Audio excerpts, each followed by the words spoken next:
হৃদ মায়ার প্রেমগাথা লিখেছেন রিক্তা ইসলাম মায়া, পর্ব ৭। অবস্থানটা হৃদের গুলশানের বাড়িতে। এখানে হৃদের একারত বসবাস, বডিগার্ড ও বেশ কিছু ছেলেদের নিয়ে। আসিফ হৃদের কথা মতো হাফিজ সাহেবকে রাজশাহী থেকে ঢাকায় এনেছে দেখা করাতে। এতে করে হাফিজ সাহেব বেশ ইতস্তত। হৃদ খানের মতো লোক হঠাৎ ওনাকে কেন ডাকবে, এই ভেবে তিনি অনেকটা চিন্তিতও বটে। তবে আসিফকেও তিনি এই বিষয়ে জিজ্ঞাসা করেছিল, ওনাকে কেন ডেকেছেন হৃদ খান। উত্তরে আসিফ তেমন কিছুই বলেনি, শুধু জানিয়েছে, ভাই আপনার সাথে কথা বলতে চাই, এর জন্য, ব্যাস। তারপর থেকেই উনি খানিকটা চিন্তিত। হঠাৎ ওনাকে কেন জরুরি তলব দিল হৃদ খানের মতো মানুষ। নিশ্চয়ই কিছু একটা হয়েছে।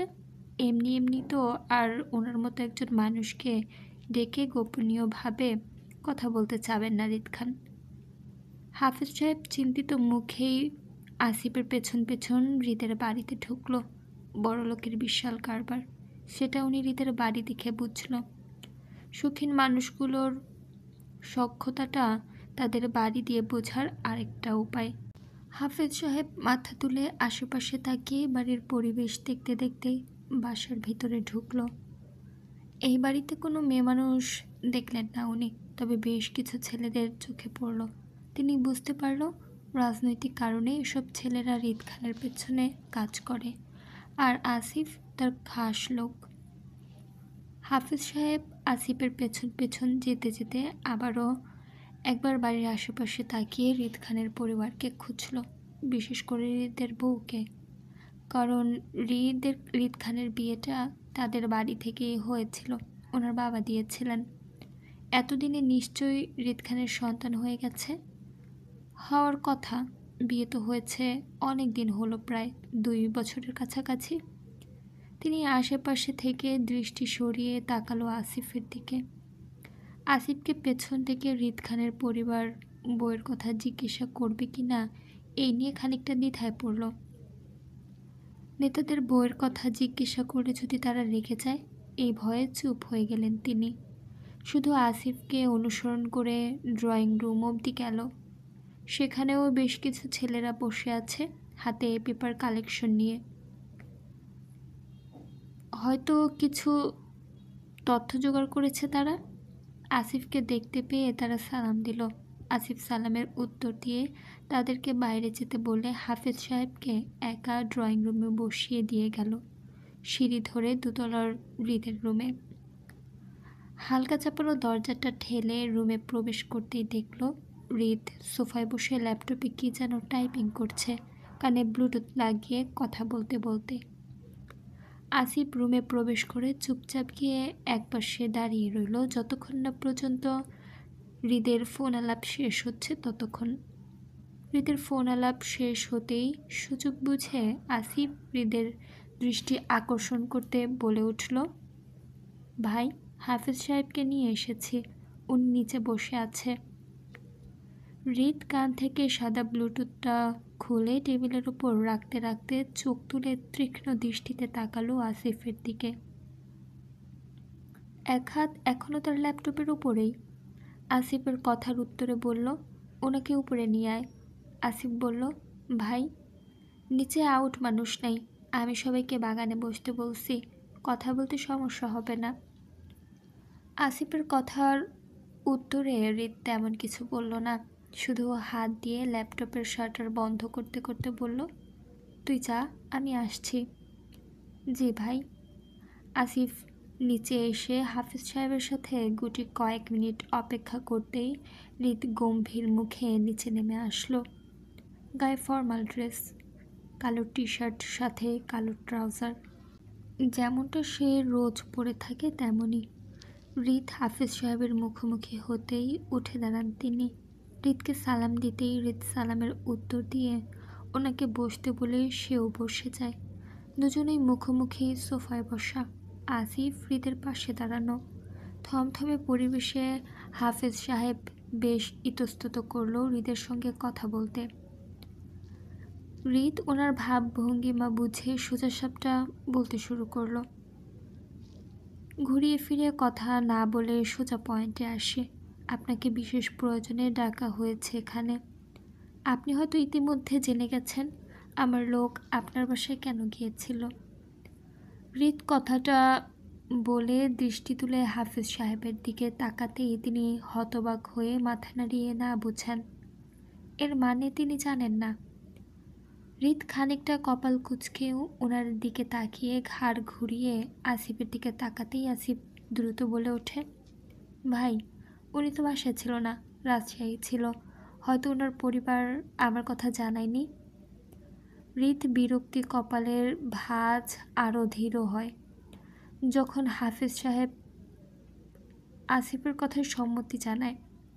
সে তার বউকে সিরিয়াস খুঁজছে, অথচ এখানে সবার ঢিলমাটা পছন্দ হচ্ছে না। হৃদ যে তার বউকে খোঁজা নিয়ে সিরিয়াস, সেটা কি কেউ বুঝতে পারছে না?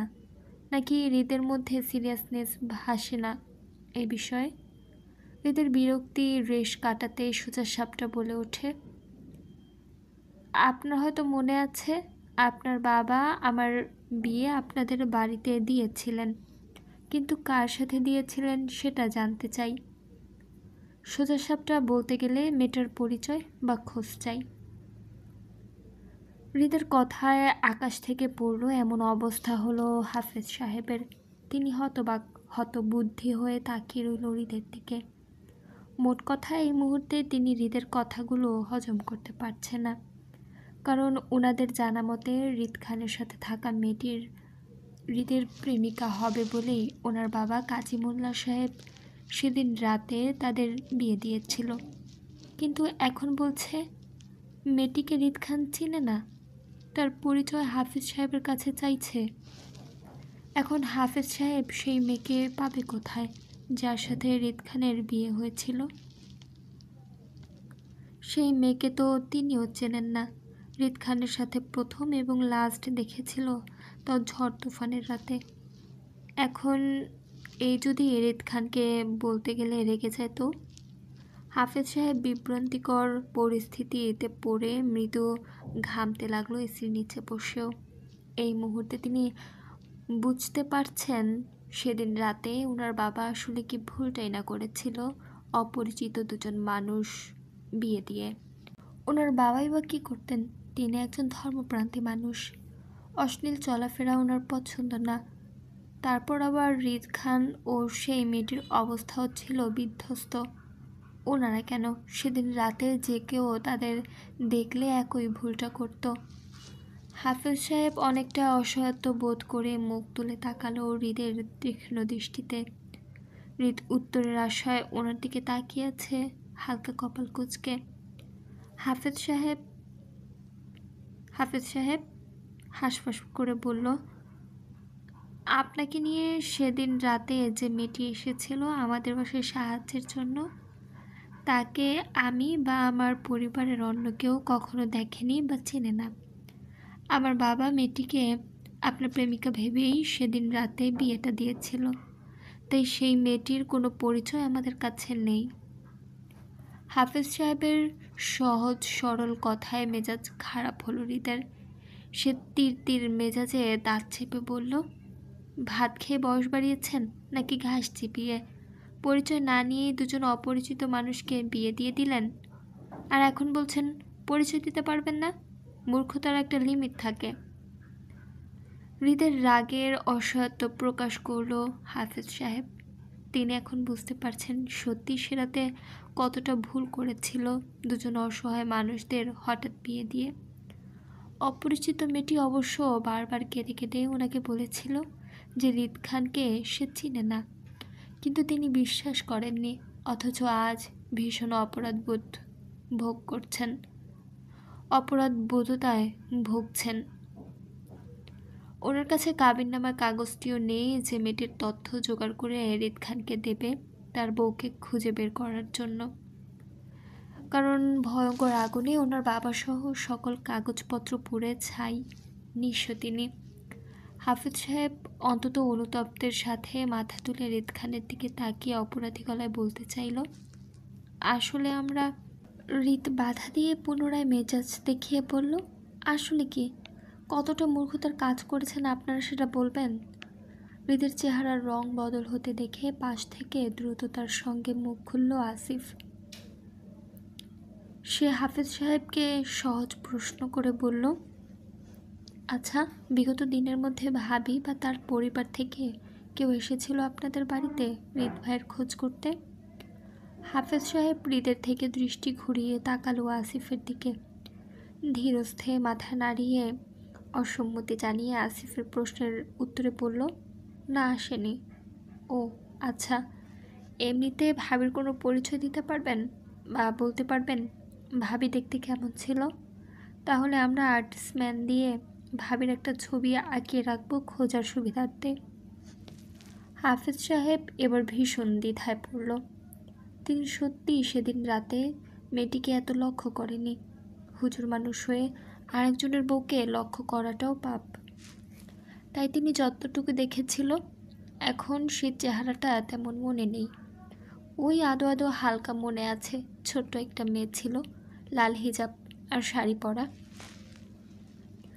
ডান চোখের ভেতর ছোট্ট একটা তেল ছিল, মেয়েটি কাঁদার সময় লক্ষ্য করেছিল, ব্যাস এতটুকুই। আমি হুজুর মানুষ, তাই মেয়েটিকে তেমন লক্ষ্য করিনি, তবে যতটুকু দেখেছিলাম এতদিনে মেয়েটির চেহারাও ভুলে গেছি।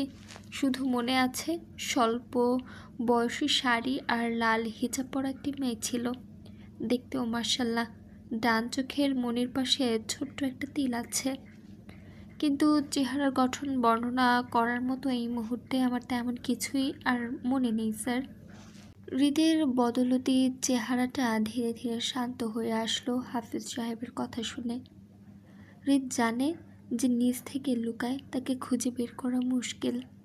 তার অচেনা বউ তাই ধরা দিবে না বলেই গা ঢাকা দিয়ে লুকিয়ে আছে। কোথায় লুকিয়ে আছে কে জানে। হৃদ মনস্বস্তিক বিষয়ে ভেবে গা ছেড়ে সোফায় মাথা ঠেকিয়ে বসল। দায় সারা ভাব নিয়ে বলল, বুঝলেন হাফিজ সাহেব, অচেনা বউটা আজকাল আমার মাথা ব্যথা থেকে বুক ব্যথার কারণ হয়ে দাঁড়িয়েছে। তাকে যত খোঁজার চেষ্টা করছি সে ততই হারিয়ে যাচ্ছে। আসলে বেয়াদব বউয়ের পাল্লায় পড়েছি, বুঝতে পারছেন? বিয়েটা করেই সে গায়েব। এখন কি করি বলুন তো? অপরাধী হাফেজ সাহেব হতবুদ্ধি হয়ে তাকিয়ে রইল হৃদের দিকে। ওনার বলা বা করার মতো কিছুই নেই আপাতত। এক বুক হতাশা নিয়ে 15 দিনের মতো বাড়িতে থেকে সুস্থ হয়ে চট্টগ্রাম শহরে ফিরেছিলাম আরও 15 দিন আগে। তারপর থেকেই আমাদের রেগুলার কলেজ, কোচিং সবই চলছে। রোজকার রুটিন মাফিক পড়াশোনার কাজটাও চলছে।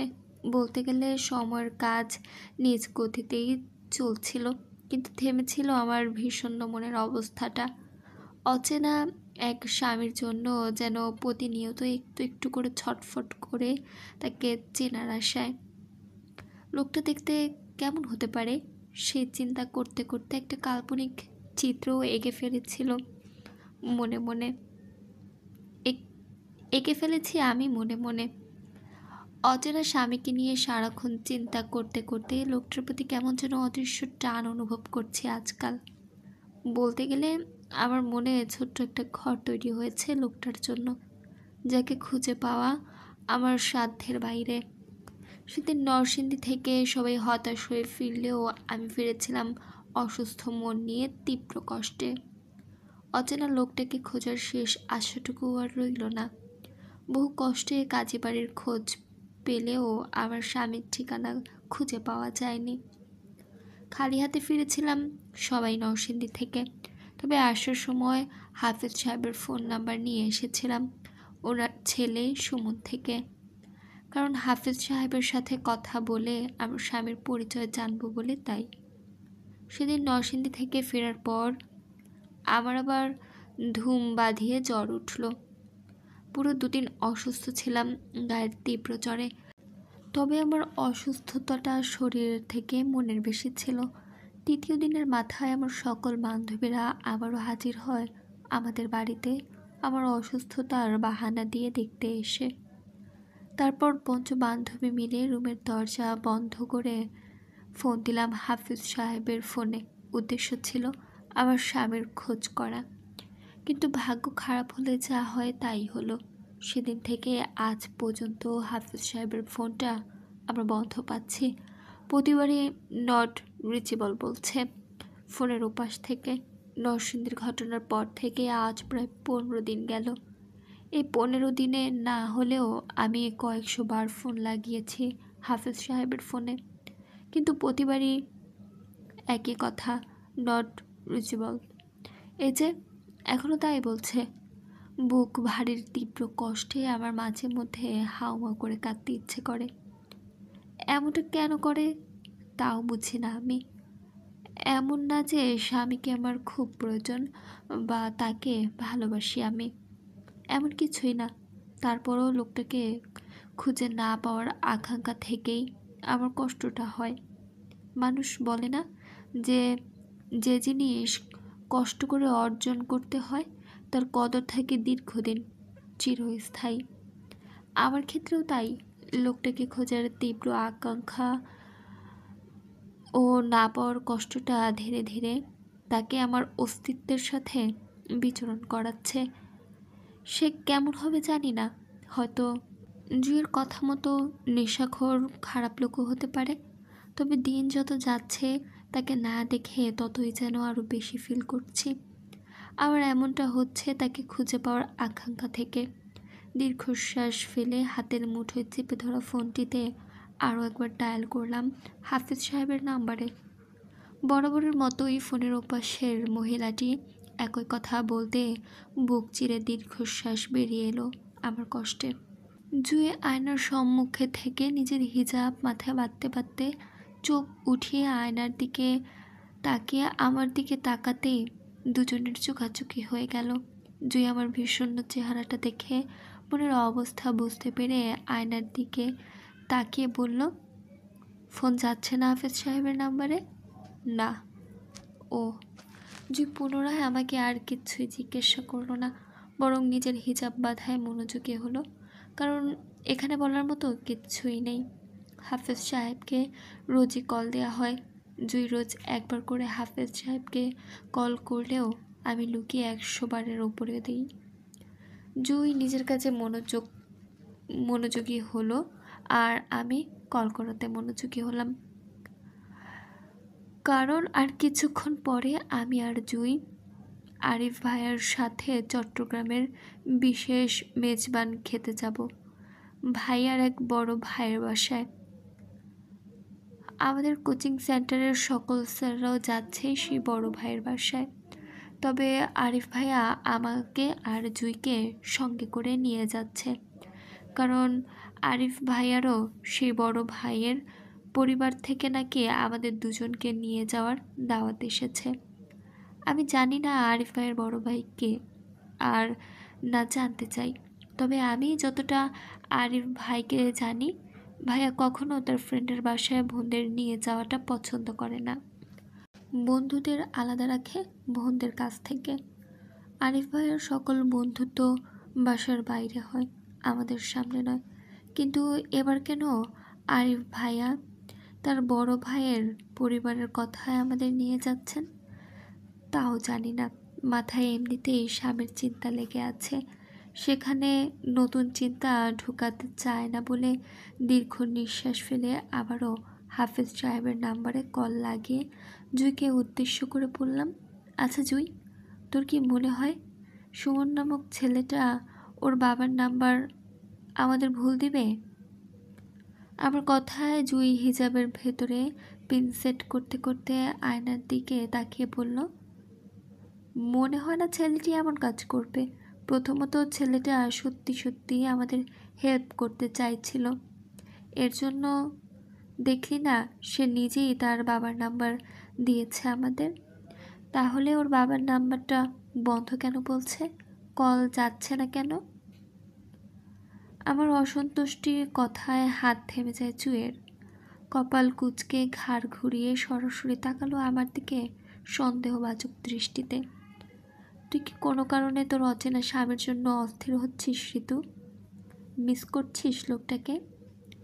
জুয়ের প্রশ্নে খানিকটা হাঁসফাঁস করলাম আমি। সত্যি বলতে আমার কাছে এই প্রশ্নের উত্তর নেই আপাতত।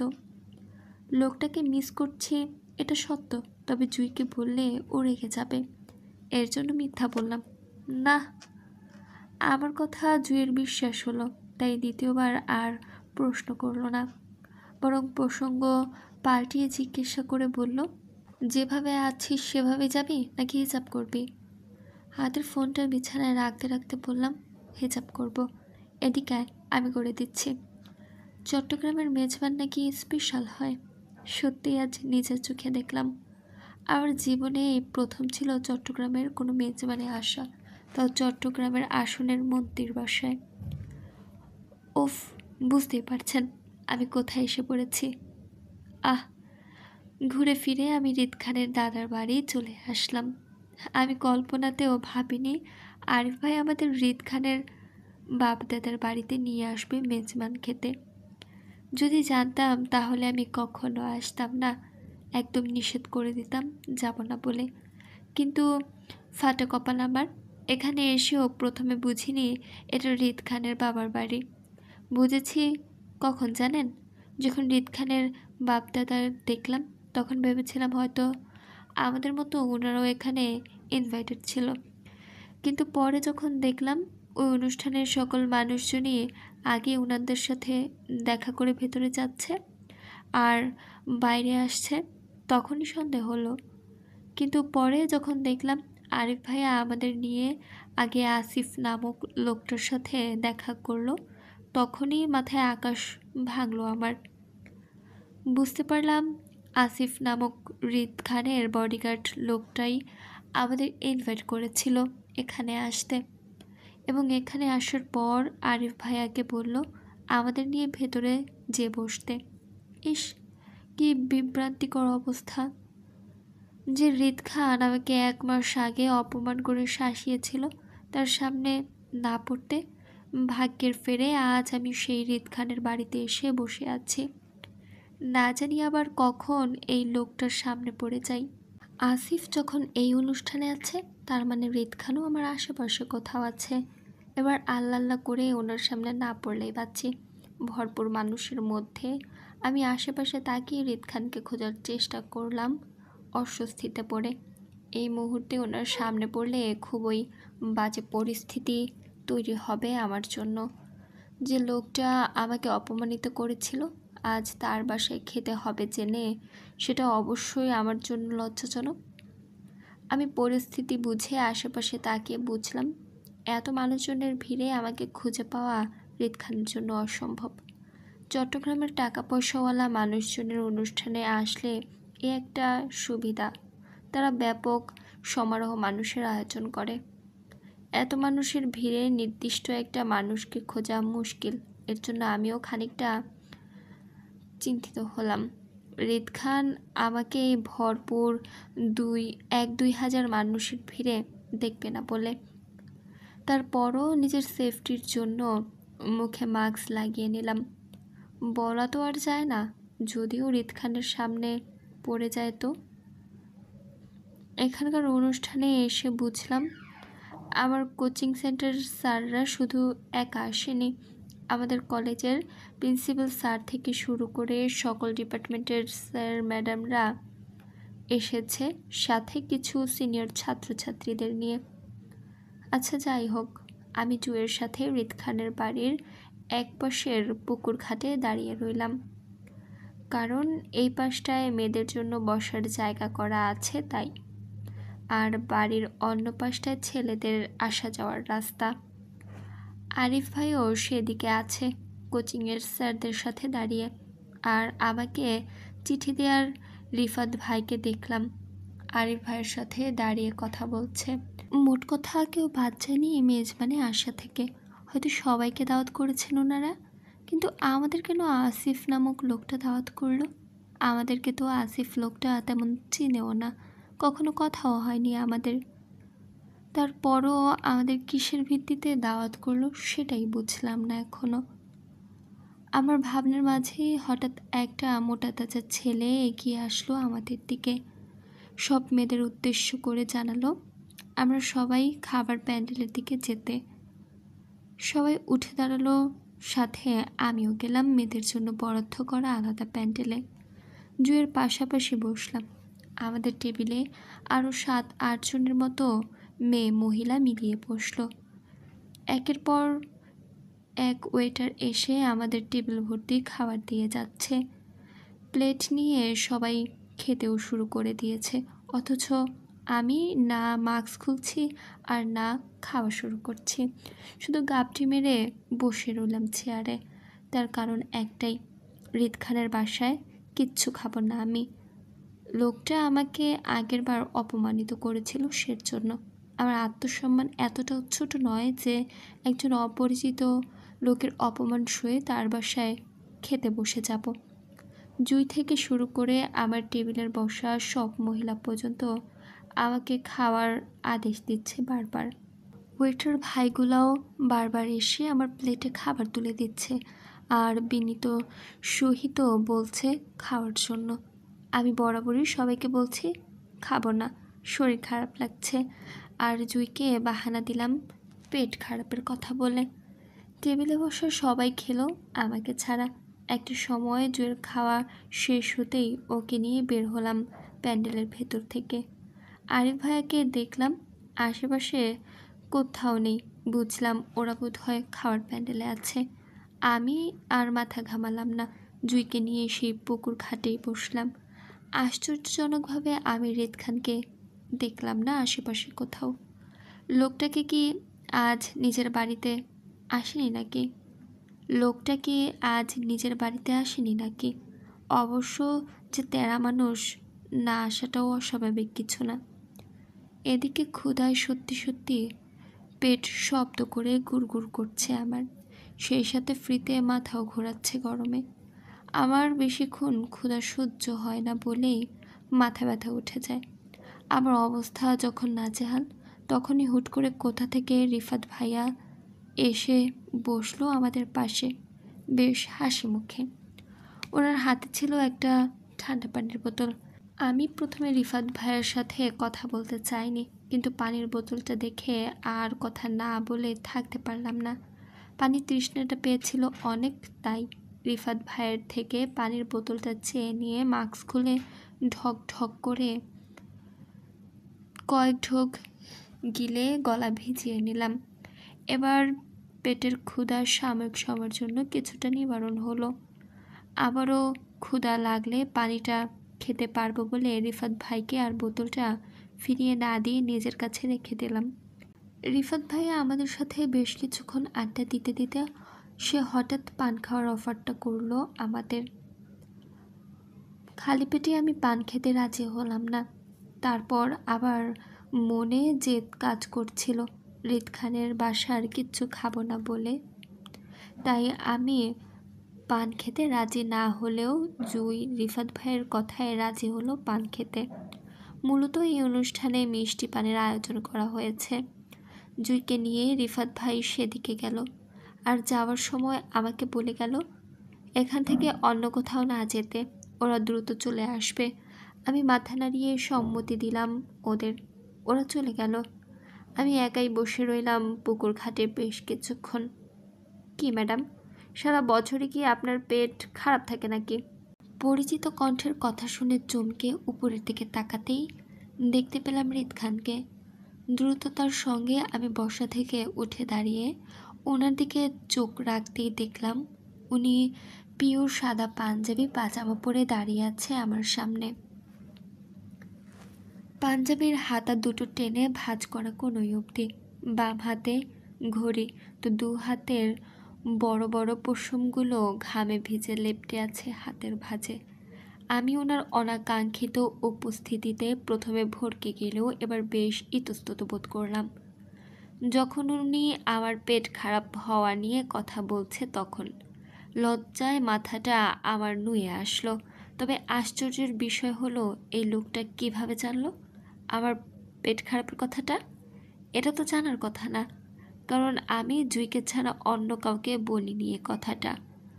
তাহলে জুই নিশ্চয়ই আমার কথাটা এই লোককে বলতে যাবে না। তাহলে এই লোক জানলো কিভাবে? আমার অন্যমনস্কর মধ্যে দিয়ে হঠাৎ অনুভব করলাম হৃদ খান আমার পায়ের কাছে নুয়ে হাত দিচ্ছে। আমি চমকে উঠে দ্রুত এক কদম পিছিয়ে যেতেই বুঝলাম উনি আসলে নুয়ে আমার পায়ের কাছ থেকে রিফাত ভাইয়ের পানির বোতলটা হাতে নিচ্ছে। বোতলটা হাতে নিয়ে সোজা হয়ে দাঁড়িয়ে তীক্ষ্ণ দৃষ্টিতে তাকালো অর্ধেক খাওয়া পানির বোতলটার দিকে। আমাকে উদ্দেশ্য করে বলল, কি ম্যাডাম, শুক্রিয়া আদায় করেছিলেন? আপনি আমার পরিচিত নন এর জন্য? লোকটার কথায় এবার আমি চোখ তুলে তাকাই। লোকটা আগেও একবার বলেছিল ওনার পরিচিত নয় বলে আল্লাহর কাছে শুক্রিয়া আদায় করতে। কিন্তু কেন? আমরা পরিচিত হলে কি এমন হতোই বা? এর জন্য পাল্টা প্রশ্নে হৃদ খানকে বললাম, না করিনি। কিন্তু এর জন্য শুক্রিয়া আদায় করার কি আছে? উনি বোতল থেকে দৃষ্টি সরিয়ে তাকালো আমার দিকে। বাম হাতে বোতলটা চেপে ডান হাত চালান করলো ওনার পৌরশালী চুলের মাঝে। দৃষ্টিতে তীক্ষ্ণতা বজায় রেখে সোজা সাপটা উত্তরে বলল, এই যে আপনি ভালো আছেন, প্রেমিকের সঙ্গে বসে আড্ডা দিতে পারছেন, তার পানি পান করতে পারছেন বিনা দ্বিধায়। এর জন্য অন্তত আপনার শুকরিয়া আদায় করা দরকার, কারণ আমি আপনার কেউ হলে এতক্ষণে আপনার প্রেমিকের হাত আর আপনার মুখের নকশা দুটোই মানচিত্র হয়ে যেত। কথাগুলো শেষ করেই ঢিল মেরে বোতলটা পুকুরের পানিতে ফেলে দিল উনি। আর আমার লোকটার শান্ত কণ্ঠের হুমকিতে গা শীতল হয়ে আসলো। আজব লোকের পাল্লায় পরিচিত, সবসময় আমাকে এমন গুন্ডামি করে হুমকি দেয় কেন? তার সাথে কিসের এত শত্রুতা আমার? এই নিয়ে চতুর্থবারের মতো দেখা আমাদের। প্রতিবারই এমন হুমকি দামকি দিয়ে আমায় অপমান করেছেন লোকটা। আজ ওনার বাসায় এসেছি মেহমান হয়ে, আজ অন্তত একটু ভালো ব্যবহার করা যেত আমার সাথে, অথচ তার কোনো পরিবর্তন নেই।